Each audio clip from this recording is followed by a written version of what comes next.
Good morning, welcome to Salina Regional's Morning Medical. Today's program we're going to talk about a unique relationship between the Rehabilitation Department and Veridian Behavioral Health. With me I have Heidi Sweet, who's the Inpatient Rehab Director at Salina Regional Health Center, and Andrew Crisco with Veridian Behavioral Health. Heidi, let's start. I know we've had you on the show before talking about the rehabilitation unit. What type of patients do you see at rehab? Sure. Patients are coming to acute inpatient rehab after a significant life event. So they may have had a stroke, they may have had a cardiac event, they may be recovering from a surgery that possibly resulted in an amputation or loss of limb. They may have had a traumatic injury such as a traumatic spinal cord injury or traumatic brain injury, or even recovering from a debilitating illness. Okay.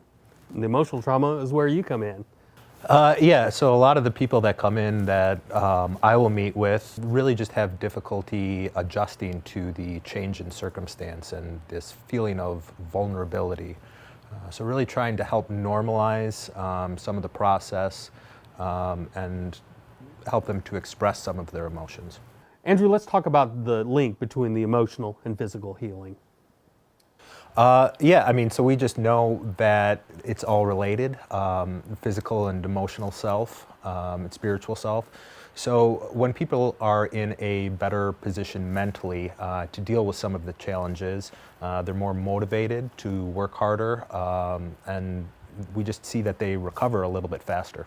Okay. How about some examples of some people or type of patients that you've seen, both from their physical injury to the emotional side?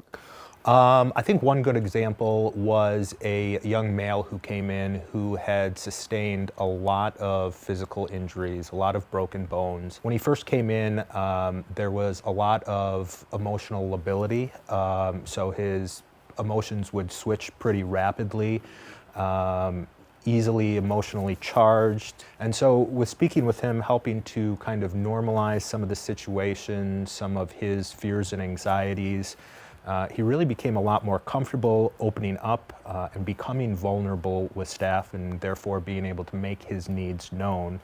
And now he's being discharged and is all for the better, and is okay with being emotionally expressive.